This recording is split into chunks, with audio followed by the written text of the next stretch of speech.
ಉಜಿರ ಗ್ರಾಮದಲ್ಲಿನ ಸ್ಫೋಟ ಮಾಸೋ ಮುನ್ನವೇ ಬೀದರ್ ಜಿಲ್ಲೆಯ ಹುಮನಾಬಾದ್ ಕೈಗಾರಿಕಾ ಪ್ರದೇಶದಲ್ಲಿ ತ್ಯಾಜ್ಯ ಕೆಮಿಕಲ್ ಸ್ಫೋಟದಿಂದ ಮತ್ತೊಂದು ಅಗ್ನಿ ಅವಘಡ ಸಂಭವಿಸಿದೆ.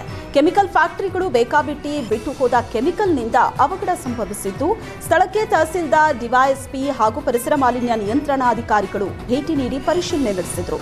ಅಗ್ನಿಶಾಮಕ ಸಿಬ್ಬಂದಿ ಬೆಂಕಿ ನಂದಿಸುವಲ್ಲಿ ಯಶಸ್ವಿಯಾಗಿದ್ದು, ಪರಿಸರ ಮಾಲಿನ್ಯ ನಿಯಂತ್ರಣಾಧಿಕಾರಿಗಳಿಂದ ಹುಮನಾಬಾದ್ ಠಾಣೆಯಲ್ಲಿ ಪ್ರಕರಣ ದಾಖಲಾಗಿದೆ. ಹುಮನಾಬಾದ್ ಜನರ ಪಾಲಿಗೆ ಕೆಮಿಕಲ್ ಫ್ಯಾಕ್ಟರಿಗಳೇ ಕಂಟಕವಾಗಿ ಪರಿಣಮಿಸಿದೆ. ಫ್ಯಾಕ್ಟರಿಗಳು ಹುಮನಾಬಾದ್ ಹೊರವಲಯದಲ್ಲಿ ಬೇಕಾಬಿಟ್ಟಿ ಕೆಮಿಕಲ್ ಸುರಿದು ಹೋಗ್ತಾ ಇದೆ. ಇದೆಲ್ಲ ಗೊತ್ತಿದ್ರೂ ಅಧಿಕಾರಿಗಳು ಏನೂ ಕ್ರಮ ತಗೋತಾ ಇಲ್ಲ ಅಂತ ಪರಿಸರ ಪ್ರೇಮಿಗಳು ಮತ್ತು ಸ್ಥಳೀಯರು ಕಿಡಿಕಾರ್ತಿದ್ದಾರೆ.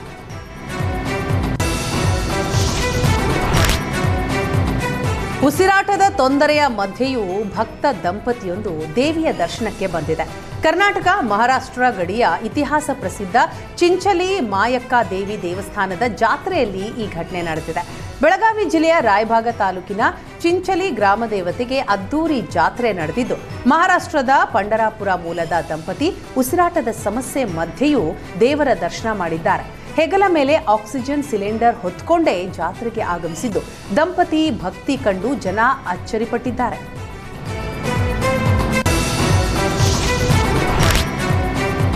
ಐತಿಹಾಸಿಕ ಸುಕ್ಷೇತ್ರ ಮೈಲಾರಲಿಂಗೇಶ್ವರನ ಅದ್ದೂರಿ ಕಾರ್ಣಿಕೋತ್ಸವ ನೆರವೇರಿದೆ. ಲಕ್ಷಾಂತರ ಭಕ್ತರು ಮೈಲಾರಲಿಂಗೇಶ್ವರನ ಕಾರ್ಣಿಕದಲ್ಲಿ ಪಾಲ್ಗೊಂಡಿದ್ದು, ಡ್ರೋನ್ ಕ್ಯಾಮೆರಾದಲ್ಲಿ ಅದ್ಭುತ ದೃಶ್ಯ ಸೆರೆಯಾಗಿದೆ.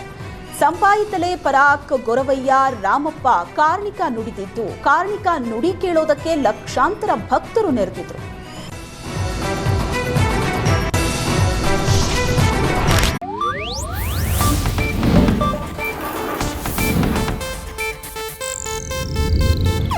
ಇದು ಏಷ್ಯಾನೆಟ್ ನ್ಯೂಸ್ ನೆಟ್ವರ್ಕ್ ಪ್ರಸ್ತುತಿ.